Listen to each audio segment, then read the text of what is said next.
السلام عليكم ورحمة الله وبركاته. فيديو تربوي جديد هنتكلم فيه من وحي العيادة التربوية. يعني هتكلم مع حضراتكم في نقطة قابلتها قريب في أحد التقييمات. من كام يوم جالي تقييم جايبة ابنها عشان تعمل له تقييم عام. احنا التقييم العام ليه طريقه، من ضمنها ان الام بتملى بيانات الطفل ده بره في استماره كده، بتدخلي الاستماره الاول وبعد كده انا بطلب الاب الطفل على حسب بقى سياق الامر يعني. تمام. طيب انا دخلت لي الاستماره، تمام. طبعا مش هنقول اي بيانات شخصيه علشان الامانه المهنيه. انا هكلمكم عن المشكله اللي عايزه اعرضها. مكتوب ايه في وصف المشكله؟ مكتوب ان الولد بيخاف من حاجات غريبه، عنده بينط، بيعمل سلوك الرفرفه للناس اللي ما تعرفوش، انه يحرك ايديه الاتنين بشكل كده، وده سلوك مشهور. هو والنط وبعض الحركات اللي هي كاتباها بالايد وبالرجل دي اسمها سلوكيات نمطيه مشهوره عند اطفال التوحد. تمام. فكان هي كاتبه كده بالظبط، مش جايبه سيره كلمه توحد خالص، كاتبه كده بيعمل رفرفه، بينط كتير، بيعمل حركات كذا وكذا وكذا. فهي ايه، وصفه السلوك لكن مش قايله التايتل. تمام.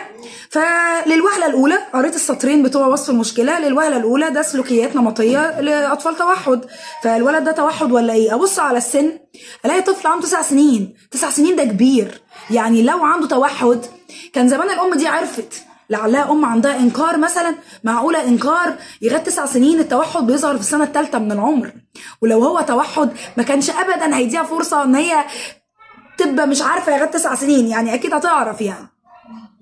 تمام. فده برضو امر غريب.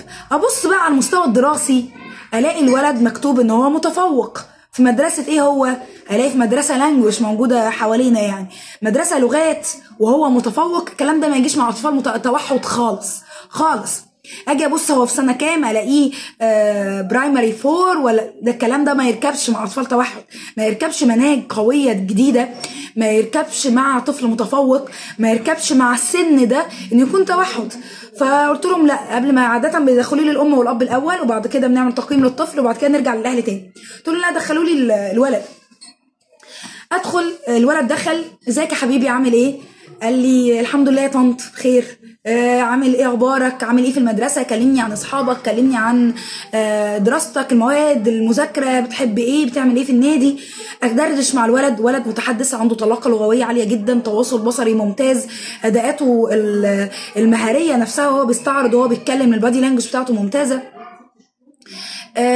احنا بنعمل اثناء التقييم حاجه اسمها انفعال مفتعل او توتر مفتعل، يعني بتعمد اعمل بعض المواقف اللي تخلي الشخص اللي قدامي يتوتر عشان اشوف لو عنده افعال منعكسه او بيعمل حاجه تحت تاثير التوتر زي بعض الافعال السلوكيه والتلعثم وكده.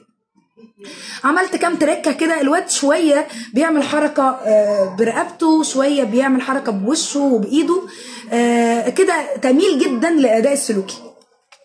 فبقت الدنيا عندي واضحه الى حد كبير.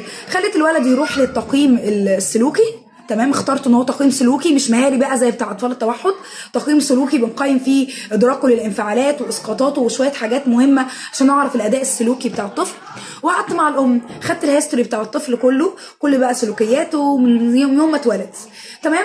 بعد ما خلصت رجعت للام تاني، فقول لها والله يا ماما انا شايفه ان الولد عنده كسور انفعالي، يعني محتاج يتدرب على الانفعالات عشان الانفعالات دي عامله له حاجه اسمها الكسور الانفعالي ده عامل له مشكله في بعض السلوكيات النمطيه اللي هي انت بتشتكي منها، اللي بيبان كانه بيعمل بعض السلوكيات، بيتشنج بايديه، ايده بتتحرك بشكل غريب، رقبته بتتحرك بشكل غريب، وده اداء سلوكي.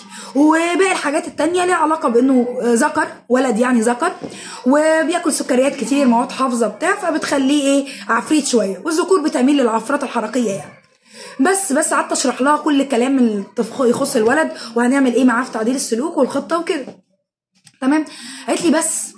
قلت لها بس قالت لي متاكده؟ قلت لها متاكده يعني في حدود علمي طيب احنا عندنا بارتيشن في الاستماره الهيستوري بتاع الولد او ان هي راحت فين قبل كده، هي مش كاتبه فيه حاجه. فقالت لي انا رحت لدكتور كبير من شهرين او من شهر ونص وشخص الولد على انه توحد، وقال لي انه متاكد مليون في الميه انه توحد، وانا بعد شهر اكتئاب يعني قلت اروح لحد تاني. تمام. بصوا، مع كامل احترامي للاخصائي اللي هي جايه من عنده، السطرين اللي هي كاتباهم في الاول يرموا على انه توحد. تمام، بس الحكايه لازم تكون انت فاهم مش حافظ. جو حافظ مش فاهم ده اللي انا اخد الكلام بتفصيله اللي هو الكلام من على الوش، ده صعب جدا، ده امر خطير ما يعملوش اخصائي. الاخصائي احنا بنمشي بترتيب، والكلام ده بقى لزمايلي والاخصائيين الصغيرين وزمايلي من الاخصائيين اللي بقى لهم شويه خبره، ان احنا ما نتسرعش في التشخيص. احنا بنشخص ازاي؟ باخد الاعراض الاول ادخلها على حاجه اسمها DSM-5 اللي هو الدليل التشخيصي الاحصائي. ده دليل عامله لنا الجمعيه الامريكيه في اعراض التشخيص الاساسيه اللي بناء عليها تقول كده رامي توحد، ده كده تاخر عقلي، ده كده مشكله كذا. هو بيديك حاجه اسمها الاعراض الاساسيه. تمام، على مستوى التوحد مثلا طفل لازم يجيب 6 من 9، يعني 6 اعراض على الاقل من 9 علشان اشك، ادخل في مرحله ان انا اشك ان الطفل ده توحد. بعد ما اشك اقول للام ايه؟ انا لو سمحت يا ماما عايزه اعمل اختبار جيليام واختبار كارز. وده اللي قلته لها، ان انا لو شكيت ان هو توحد كنت قلت لك نعمل جيليام او كارز. هل الدكتور عمل له اختبارات؟ قالت لي لا. طب شخص بناء على ايه؟ بناء على الكلام اللي انا كاتباه، وانا تعمدت اكتب نفس الكلام اللي كتبته هناك. تمام، هو الكلام اللي هي كاتباه شويه خلاني شويه اعتقدت ده، بس ده ما كملش دقايق يعني. بعد ما بنعمل الدليل التشخيصي الاحصائي الاول، يعني نعمل الدليل الاول، الدليل يقول لي انا كده شاكك انه توحد، اروح رايحه عامله الاختبار او ايا كان بقى المشكله، توحد تاخر عقلي بتاع، بعمل الاختبارات اللي بتثبت ده. اختبار ذكاء بقى لو هو مثلا شكيت انه تاخر عقلي، اختبار سلوك تكيفي، اختبار توحد زي جيليام وكارز، اختبار ADHD زي كونرز، صعوبات تعلم ايا كان اللي هي اضطراب التعليم محدد يعني.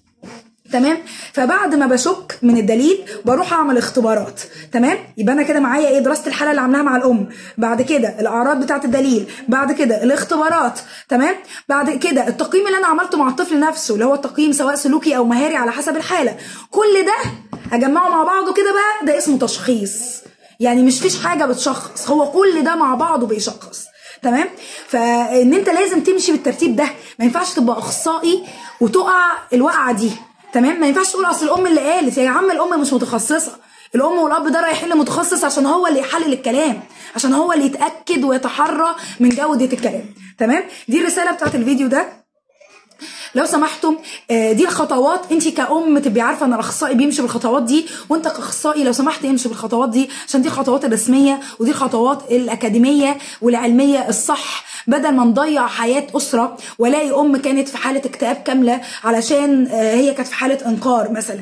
وانا طبعا وارد ان يجي لك الام هي اللي عندها انكار، ده وارد، وساعتها بتشرح لها او لهي او لزوجها او لاي شخص لسه مش في كامل الحاله يعني ايه انكار وان هو عنده الازمه دي، وبشرح لها نفس الخطوات على فكره. بقول لها يا ماما انا شاكه انه كذا، وادي اختبار جيليام بيقول ان هو ادي اختبار كارز بيقول انه توحد، وادي اختبار جيليام بيقول انه توحد درجه بسيطه ولا درجه متوسطه ولا مش عارف ايه، وادي التقرير بتاع دراسه الحاله اللي انا عملتها، وادي الحاجات اللي انا عملتها. حضرتك مش مقتنعه ممكن تروحي لايه اخصائي اخر.